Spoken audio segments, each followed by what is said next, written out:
do the all-in podcast setup. What's up, y'all? Oh, we're getting funky with it.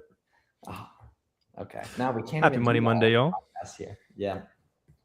Good to see you guys. Good to see all you boys and everybody in the audience as well. We're live this time every Monday. If you guys want to pop in, ask questions, all that good stuff. We've been selling on Amazon for quite a while, so happy to help. Who's the least experienced technically? It's Garrett or Miles? I think it's Garrett. Yeah, Warner has me by a year, and then Garrett. You started books during COVID, right? Yeah.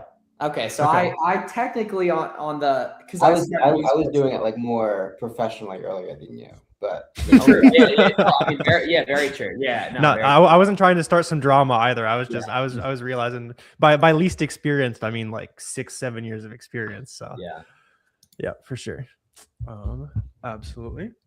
Let us know what questions you guys got. Let us know who's in chat. Say hi. What's up, Hustle Dimes? Leon was on the workshop last Tuesday. What up, Chris? Good to see you, man. Hustle Dimes. Oh, Elijah. What's up, Elijah? Dude, Elijah. I was in your TikTok live this morning, man. That's awesome. Oh, that's what's up. Nice. Yeah. How are things going for your business, Elijah? Well, I know you've been pumping. Was about $4 million trailing 12. That'll work. That'll work. Very good. Remember when my dog was asking ungating questions? I do, yeah. Glad things are going well for you, Elijah. Chris, your mug looked like one of those like 50 pound heavy mugs. We should right.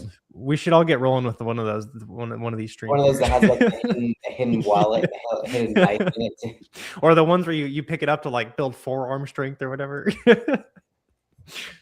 What are Boxy credits used for? Yeah, so they're redeemable basically to talk to the AI, pretty much. So the Boxy AI that's trained on a bunch of Warner and I's videos there. So like Chris, if you go in there, or I happen to know that Build Upon it, right? His name is Chris, right? As well. It's good name, right? But if you go in and you just ask it like, how do I tell what FBM shipping costs and stuff and everything, it'll be able to answer all that stuff for you, as well as link relevant resources. Yeah. Another kind of interesting thing. I'm not sure if you guys saw the way they're doing variations is changing in a few days. Could be kind of interesting. What they're saying is they're gonna delink reviews from things that are like different colors and that kind of thing. So you'll just see the reviews for that specific size now. It's supposed to go in on the 12th. So kind of nice. Yeah. So I guess that'll be later this week, you guys, when we're out there sourcing, maybe keep your eyes peeled. It could be kind of nice. Yeah. I'm thinking it's not super often that's like Amazon change. Okay. Maybe this is somewhat beneficial. The problem is with reviews, there's so few listings where it's actually like statistically significant. Right. You're looking at like a beanie listing and you're comparing 2 reviews to 4 to 5 and you're like, well, what does that actually mean? You know what I'm saying? Yeah. Well, at the very least, we'll know when it's, when something has 0 reviews and that kind of thing. I mean, yeah, for sure. Nice. To separate like the hero variation compared to some of the other ones. For sure. Elijah said you're at 4.5 million in sales. Still cooking. Beast. Been doing brand direct. I like it. That's awesome. That's a tax-free king there. He's one of the people that put Minnesota on the map back in the day. You want to know? It's actually, we could make the new power rankings, but I'm trying to think of where a lot of the recent rookies. Atlanta is a monster now. Atlanta is a monster now. Yeah. I have this Atlanta chat, and there's like 5 dudes who I met in the past year that did over 100K alone in December. Awesome. So Atlanta, especially. Northern states will always be artificially high on the power ranking. Well, there's a lot of and I changed to my mic. I shouldn't be echoing. You don't hear? Okay. We're good. I don't hear that. Corona, you probably have 2 tabs open. If I had to guess, you probably opened the stream earlier and then you opened it again or something. Okay. Yeah, northern states. Anything in the Northeast, there's kind of a bunch of reasons for it to be easier from there. Sales tax advantage, proximity to customers, proximity to retailers. Is a big thing. More populated part of the country too as well. Like I think it's New Jersey is really good too as well. I would love to shit on New Jersey obviously, but I can't. And everything. But you still can and should. Yeah. Oh, okay, can't. Okay. Florida's fire too. It's any parts of the country with like heavy population density, but so Warner, would you consider yourself a Tennessee native now in respect to, or do you still native. can't? No. No, sorry, not native. Do you still count on the old scale, or where do your allegiances lie these days? I'm entering my allegiances to the Arkansas power rankings. Okay, well, I mean, dude, I would Arkansas. I gotta try to put the team on my back. I gotta try to put the team on my back. Now, what's interesting, Alabama actually per capita is very good, and everything. But I could rant about that stuff all day, for the banter. Johnny Black Ink says currently taking your 8-hour YouTube course. Nice. Miles, sounds good. Nice. Sounds good. What's up, Leffanese? Leffanese helping the South Florida score right there. Leffanese, actually, I'm gonna add you. I'm gonna add you to the list of see if you want to come to the South Florida meetup. Let's see. So yeah, any questions y'all got? Let us know down below in the comments. You guys officially, if you're watching this, you made it out of the online arbitrage dark ages. The Valentine's Day sales are going honestly better than in past years, to be honest. So what I was doing the past year, or the past hour actually, is on a coaching call, we were going over the size of opportunity for different holidays, and I didn't realize how much bigger Easter was than Valentine's Day. For at least the way I was looking at it on Amazon, it was like, of good selling listings, there were historically, by the way, too. So like if they it was like there were a lot more good Easter and a lot more good Halloween listings than there were Valentine's Day, which basically shows that more people celebrate their religious holiday and or have kids than are actively looking to really take care of it. Yeah, it's like, okay, that makes sense. Yeah. Valentine's Day is an actual holiday. Sure, yes, exactly. No, I mean, looking back, but you still think the power of buying stuff for people would outweigh it, but it doesn't. It feels like different holidays are also like different friendliness to reselling. Like Valentine's Day is honestly pretty low if I had to rank holidays, because a lot of the Valentine's Day stuff is like the $9 private label rose petals. That's the stuff that's like actually flying unit wise. Okay, that makes like sense, obviously you still have the multi-packs of candy and that kind of stuff that is like the obvious reseller friendly stuff I can think of. But I mean, in like the decorations and all that kind of stuff, like that's pretty much all private label, which is I think another reason why Valentine's Day sourcing isn't like the greatest for resellers. It's probably one of the only holidays that you don't do any sort of home decorating as right well. Yeah, right? Like Halloween, people decorate, Christmas, Thanksgiving. Look at that absolute goon right there. That, my friends, is peak online arbitrage performance right there, if I ever saw it. Like the same glasses that the Alan's wearing from The Hangover. Bro, probably, or something. Yeah, like we got the gang on there though. Yeah, that's the vibe. Got the gang on there. Gen X, you ask if I'm going to update. I do not control what pictures they're using there. So yeah, I mean, bro, mine's from 2019, but yeah, mine is too. Mine is from like my freshman college LinkedIn picture is the one he pulled. Oh yeah, bro. Peep my shirt on here. I don't know what Avery's VA did right here. Whoa. Gemini went crazy with the turtleneck. Because that's a real. Yeah, I'm sure it was the background though. Yeah, Avery took care of himself. It looks like Avery looks the VA like extended your neck or something. I don't know what's up with that. My dog Varo in the cut too. Sweet. Couple good questions in chat here. Let's see. Nick, you're saying recently got an LLC. Very nice. Found that a bunch of products require approval. Yeah, so that's totally normal. You just apply for getting ungated there, though. Congrats on getting stuff official and all that. But yeah, you can just buy stuff from Target, or you can auto ungate a bunch of products as well.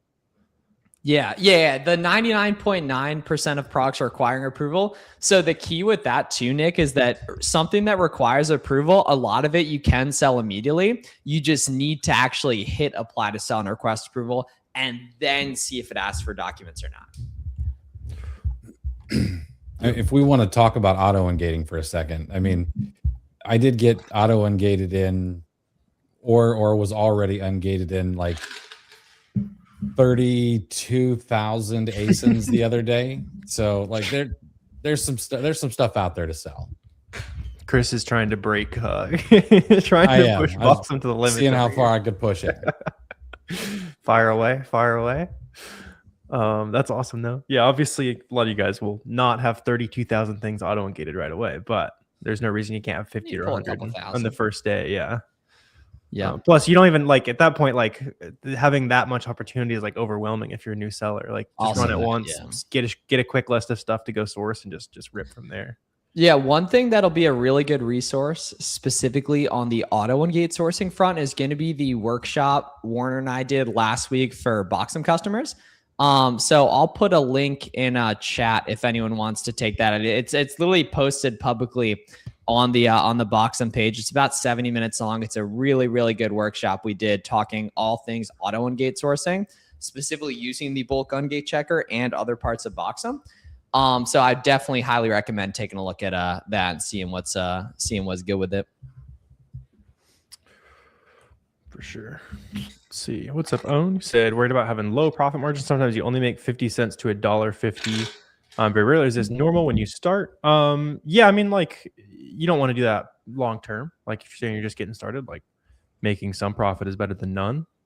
Obviously, you know, you don't want to be putting labels on something for 50 cents profit a unit. So that's just kind of something you can decide if that's the right thing for you right now. Does it make sense for you to, you know, make sales and get your sea legs or whatever? At this point, probably not. It sounds like you're already making sales. So now you can kind of get a little bit greedier and make sure you're hitting that per unit profit and all that, and spend your money a little smarter. It's kind of valuable to create that like sole value metric from an ASIN perspective, right? If you start to combine your volume times your profit per unit, right, you can kind of create a common denominator across all your products, right? And so what that does for you is you can say, okay, my goal is to make $400 for every single product I buy.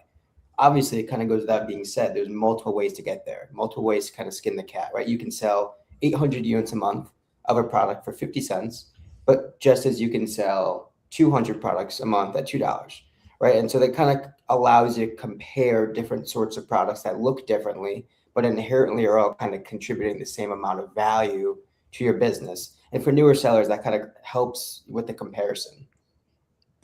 Chad Garrett. Also, too, you also got to consider like with how new you are, it's kind of like as a newer seller, there's so many things you have to learn, right? And own review, like we've kind of seen your questions evolve the past couple weeks in that now you're asking questions that are, okay, I'm making sales. How do I optimize for? Like, you should be very proud of the fast progress you've made. You know what I mean? Like, you know, your questions are getting more and more sophisticated by day, right? And then imagine 6 months from now when you have basically zero beginner questions. And now it's just, how do I find products that are more profitable? And that comes with time. It comes with learning sales cycles and everything, you know, too. Okay. Yes. Okay. So it sounds like avoiding order cancels, possibly. Not exactly sure.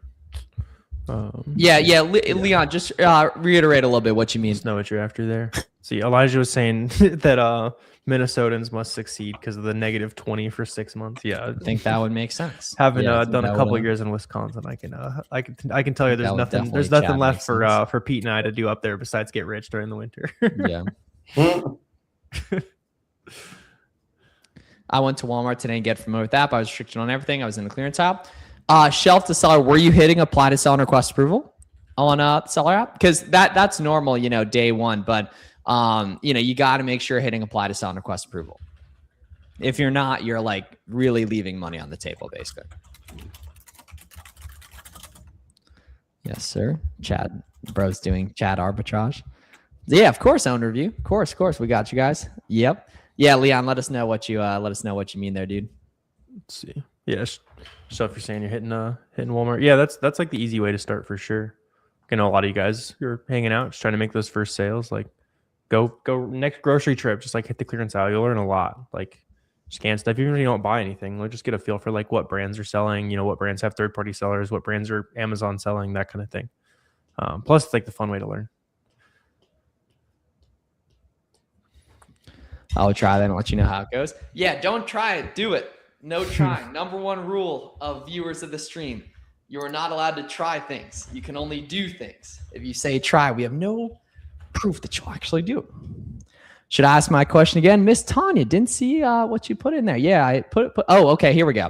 All right, so how do I get in the grocery category? Majority of my items are already in grocery, over 20, I believe. I've had my account selling on and off.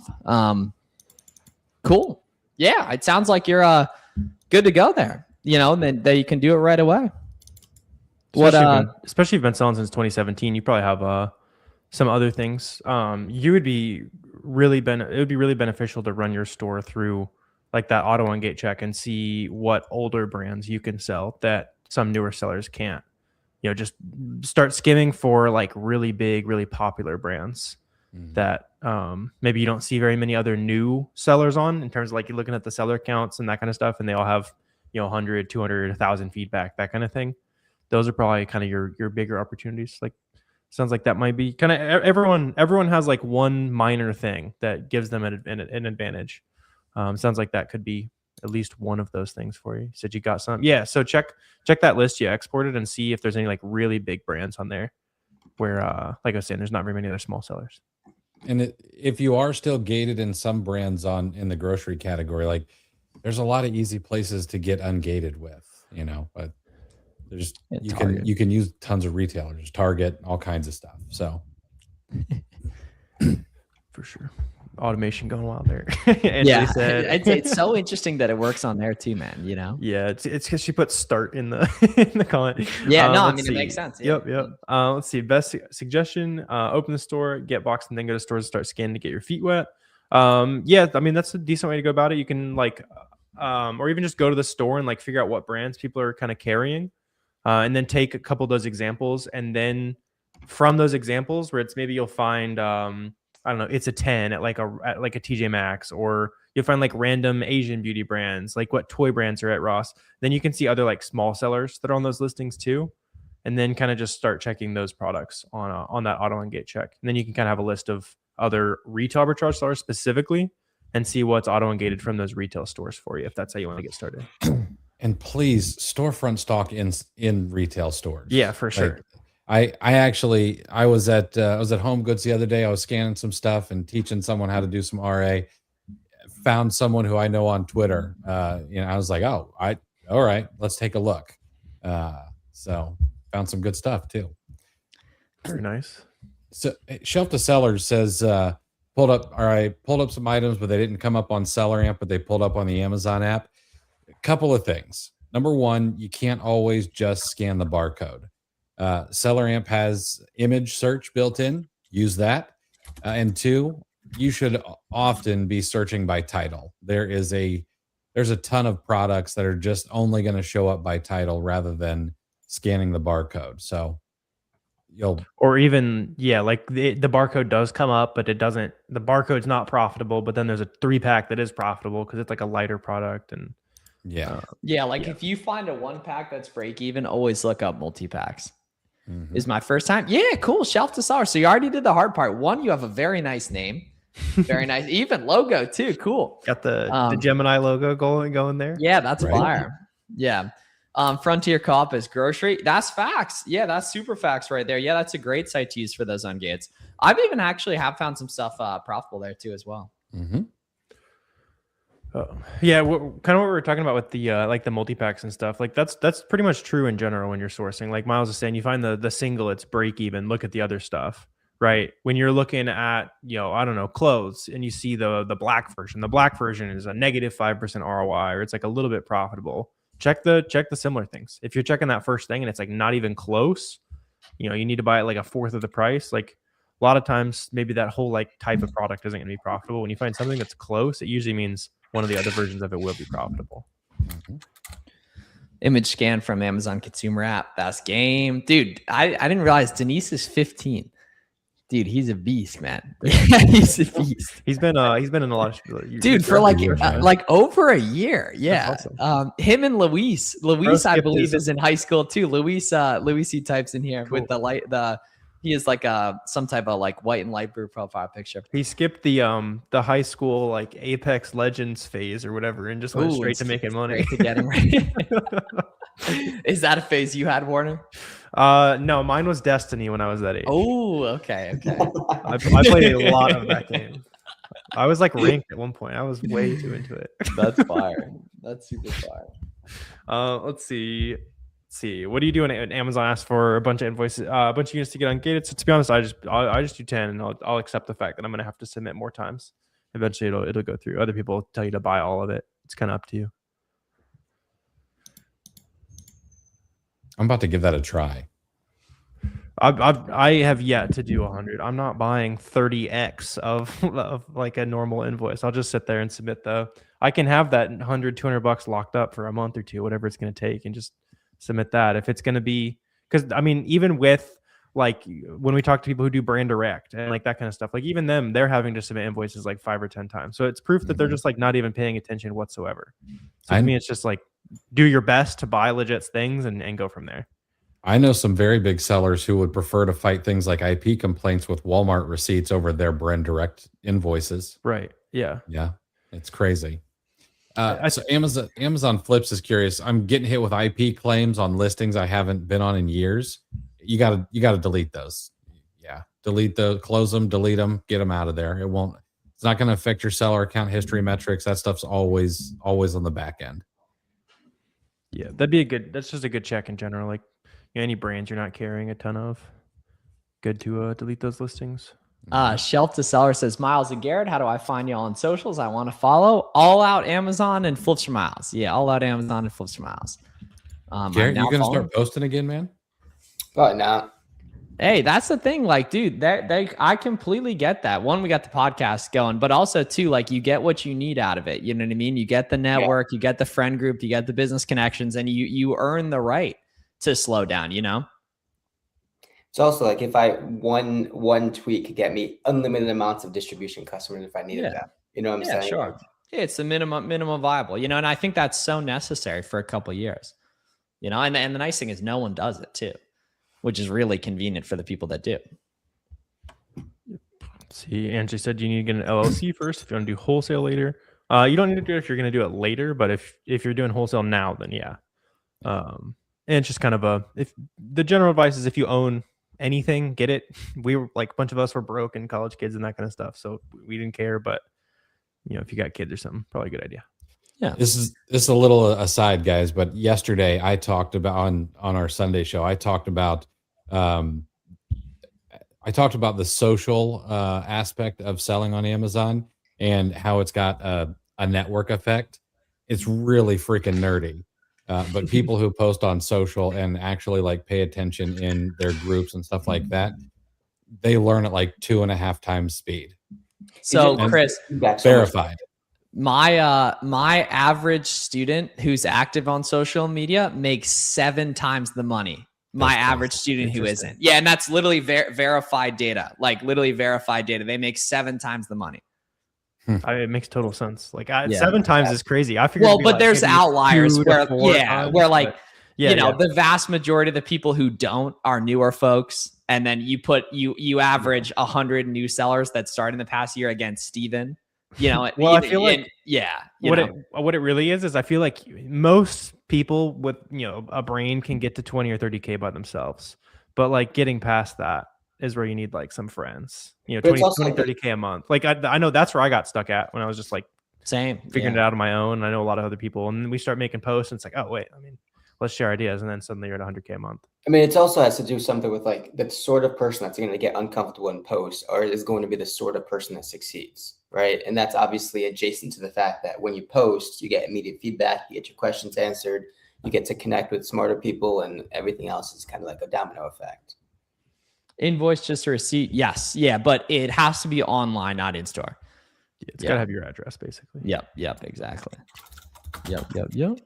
Ooh, not sure Amazon Flips. I know when you're scanning on SellerAmp, it'll auto change the camera depending on like what's going to have the best success rate, depending on like how far the barcode is from your phone. Yeah. Let's see, Leon, you said you were talking ChatGPT, said for new account, don't send Amazon many units to avoid Amazon algorithm. I don't know about that. Like for authenticity, I've never heard of that. Like it seems like it's wanting you to like slow down because Amazon thinks you'll be like a fake seller if you're like growing fast, which doesn't make sense. Because when you think about what Amazon was made for, was like, you know, private label, and or not, I guess not what they're made for, but something they're obviously targeting very heavily is like a private label seller who will come and they'll ship in 500 units of their product. And that's their first shipment, right? So it would make a lot of sense if they if they punish people for doing that. It does make sense to buy small when you're new, just from a risk perspective, but not for like some Amazon algorithm type of conversation. And As long as you're not buying from shady places, even if that did happen, it shouldn't be an issue.